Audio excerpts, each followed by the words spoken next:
Assalamualaikum warahmatullahi wabarakatuh. Perkenalkan, nama saya Salma Nafisa, NPM 115023000, Prodi S1 Kesehatan Masyarakat, NMK Biomedi, dosen Teknologi SKM MM. Di video kali ini, saya akan menjelaskan tentang sistem kardiovaskular. Yang pertama adalah darah. Darah adalah cairan yang terdapat dalam tubuh yang berfungsi mengangkut zat oksigen yang dibutuhkan oleh jaringan tubuh, mengangkut bahan-bahan kimia hasil metabolisme, dan juga sebagai pertahanan tubuh terhadap virus atau bakteri. Apa sih fungsi darah? Fungsi utamanya adalah mengangkut oksigen yang diperlukan oleh sel-sel seluruh tubuh. Darah juga mempunyai jaringan tubuh dengan nutrisi, mengangkut zat-zat sisa metabolisme, dan mengandung bahan penyusun sistem imun yang bertujuan mempertahankan tubuh dari berbagai penyakit. Hormon-hormon dari sistem endokrin juga diedarkan melalui darah. Penggolongan sel darah terdiri dari 3 bagian. Yang pertama, sel darah merah atau eritrosit. Eritrosit merupakan bagian utama dari darah. Jumlahnya pada pria dewasa sekitar 5 juta ACC dan pada wanita dewasa sekitar 4,5 juta ACC. Bentuknya konkav serta berwarna merah disebabkan oleh hemoglobin, mengandung protein, zat besi, dan globin. Oksigen terkait pada AB ketika darah melewati paru-paru, kemudian eritrosit bergerak ke jaringan tubuh dan melepas oksigen yang selanjutnya berdifusi di dalam sel tubuh. Yang kedua adalah keping darah atau trombosit. Keping-keping darah adalah fragmen sel-sel yang dihasilkan oleh sel-sel besar atau megakarosit dalam sumsum tulang.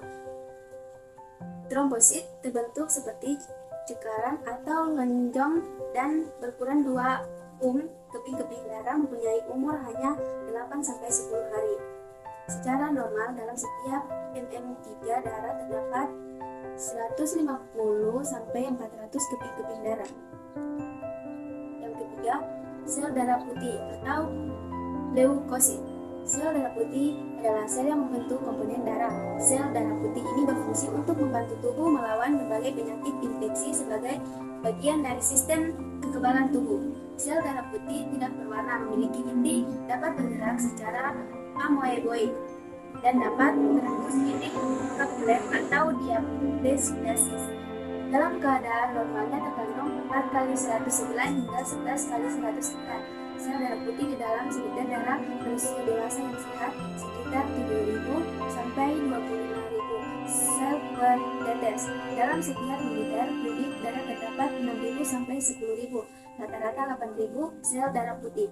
Dalam kasus leukemia, jumlahnya dapat meningkat hingga 500 sel per tetes. Kedua adalah jantung. Jantung adalah organ otot berongga. Berongga yang memompa darah melalui pembuluh darah oleh kontraksi berirama yang berulang. Berarti jantung istilahnya yang terkait dengan jantung. Dari kata Yunani, kardia untuk jantung. Jantung adalah salah satu organ tubuh manusia yang berperan dalam sistem peredaran darah. Jantung, bahasa Latin atau cor, adalah sebuah rongga. Rongga organ berotot yang memompa darah lewat pembuluh darah oleh kontraksi berirama yang berulang. Istilah cardiac berarti berhubungan dengan jantung. Dari kata Yunani, kardia untuk jantung. Jantung adalah salah satu organ manusia yang berperan dalam sistem peredaran darah. Katup pada jantung terdiri dari 4 bagian. Yang pertama, katup pulmonal. Yang kedua, katup bicuspid. Yang ketiga, katup tricuspid. Yang keempat, katup aorta. Fungsi jantung terdiri dari 7 bagian. Yang pertama, memompa darah melalui pembuluh darah. Yang kedua, memompa darah ke paru-paru untuk mengandung oksigen. Yang ketiga, menerima darah dari seluruh tubuh. Yang keempat, menerima darah beroksigen dari paru-paru. Yang kelima, mencegah bercampurnya darah miskin oksigen dengan darah kaya oksigen. Yang keenam, membantu membuang limbah sisa metabolisme. Yang ketujuh, membantu mengukur jumlah darah yang dipompa dengan menghitung jumlah denyut jantung per menit. Pembuluh darah merupakan suatu bagian dari sistem sirkulasi yang mengangkut darah ke seluruh tubuh. Terdapat 3 jenis pembuluh darah, yaitu arteri yang berperan untuk membawa darah dari jantung, kapiler yang berperan sebagai tempat pertukaran sebenarnya air dan bahan kimia antara darah dan jaringan, dan vena yang mengangkut darah dari kapiler kembali ke jantung. Pembuluh darah terbesar ialah aorta. Fungsi pembuluh darah ada 6 bagian. Yang pertama, membawa darah dari jantung. Yang kedua, mengangkut darah beroksigen seluruh tubuh. Yang ketiga, mengangkut darah dari arteri ke kapiler. Yang keempat, menguras darah dari kapiler ke dalam vena, kemudian bertukar oksigen, karbon dioksida, air dan garam antar tubuh dan jaringan sekitarnya. Yang kelima, arterial, yang regulator utama terkena dan aliran darah. Yang keenam, kapiler juga mengandung dalam penyediaan jaringan tubuh dengan komponen yang diperlukan darah. Struktur pembuluh darah terbagi menjadi 5. Yang pertama, tunica intima. Yang kedua, tunica media. Yang ketiga, tunica adventitia. Yang keempat, anastomosis arteriofonosa. Yang kelima, vasa vasorum. Jenis-jenis pembuluh darah terbagi menjadi 3 bagian. Yang pertama, pembuluh nadi atau arteri. Pembuluh nadi atau pembuluh arteri merupakan pembuluh darah yang mengalirkan darah dari dalam jantung ke seluruh tubuh.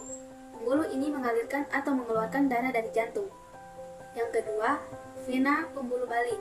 Vena merupakan pembuluh yang membawa darah ke jantung. Vena bercabang-cabang yang membentuk venula yang diameter kurang dari 0,2 mm. Venula ini membentuk cabang-cabang yang lebih kecil yang disebut kapiler. Yang ketiga, kapiler. Kapiler termaksud pembuluh darah yang memiliki ukuran kecil sebagai perpanjangan arteri dan vena. Kapiler akan saling berkaitan dengan membentuk percabangan yang rumit. Mekanisme peredaran darah. Mekanisme peredaran darah sistematik. Peredaran darah sistematik lebih sering disebut sebagai peredaran darah besar. Peredaran darah ini dimulai ketika darah yang mengandung oksigen dipompa dari balik kiri jantung menuju seluruh tubuh dan akhirnya akan kembali lagi ke serambi kanan jantung. Secara sederhana, peredaran darah sistematik bisa digambarkan sebagai aliran darah dari jantung seluruh tubuh jantung. Peredaran darah pulmonal. Peredaran darah pulmonal lebih sering disebut dengan peredaran kecil. Peredaran darah ini dimulai saat darah yang mengandung CO2 alias karbon dioksida dipompa dari bilik kanan jantung menuju paru-paru. Dalam paru-paru terjadi pertukaran gas yang pada akhirnya mengubah karbon dioksida menjadi oksigen saat keluar dari paru-paru dan kembali lagi ke jantung serambi kiri. Secara sederhana, peredaran darah pulmonal bisa digambarkan sebagai peredaran darah dari jantung, paru-paru, hingga jantung. Wassalamualaikum warahmatullahi wabarakatuh.